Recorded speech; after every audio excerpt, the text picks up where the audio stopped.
I say in the book, I start with what I think is the most pernicious of all of the different myths. I take up 6 in the book.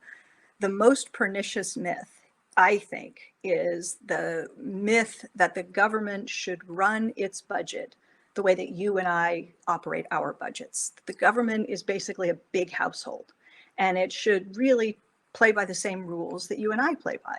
Okay, we know that we have to balance the checkbook every month. We know that we're supposed to watch the amount of money that comes in and the amount of money that goes out, and we're supposed to manage our finances responsibly. And that mostly means trying to keep spending in check, where we don't spend everything that we make. Maybe we put something aside and we save. We try to avoid borrowing and taking on too much debt.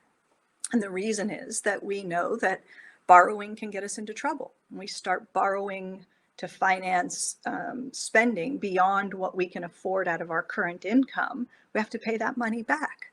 And we don't want to sock ourselves in with so much debt that we get into a situation where we have bills coming due and we don't have the money to pay the bills. Okay, because we could end up missing payments, defaulting on some of our debt, ruin our credit rating, end up filing for bankruptcy. It can happen. It happens to people all the time. Happens to businesses. Okay, it can happen to corporations.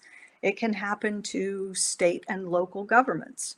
So we're beginning now. I want to circle back to Sesame Street, and in the book I put the matrix up with the 4 pictures, and I ask readers to see that there's something different about the federal government's budget, the federal government's finances.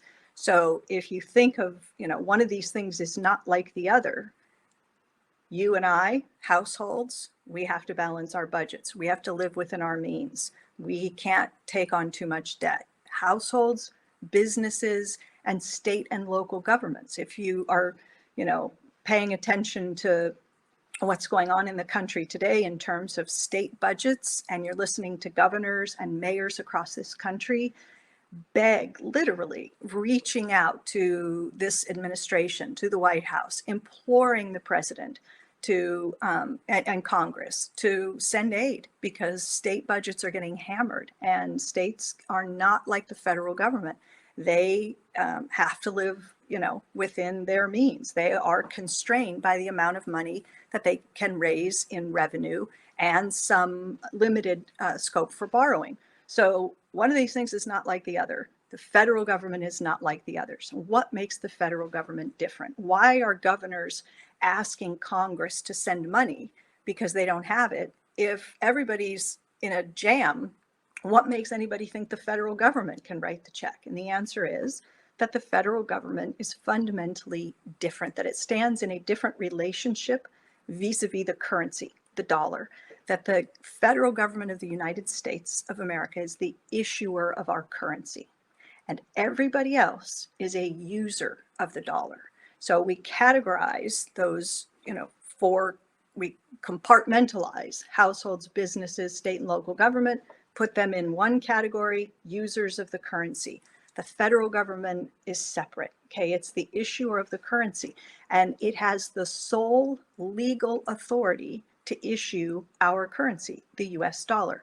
The US dollar comes from the US government, and it can't legally come from anywhere else. You and I can't create it. If we could, we wouldn't worry about going broke, right? Businesses wouldn't worry. And if states could do it, governors wouldn't bother waiting around for Congress. They would just create the money themselves, but they can't. Only the federal government can issue our currency.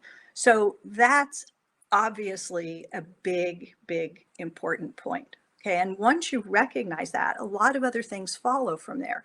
If you could issue your own currency, would you ever worry that you were going to have debts coming due, bills that needed to be paid that you couldn't afford to pay?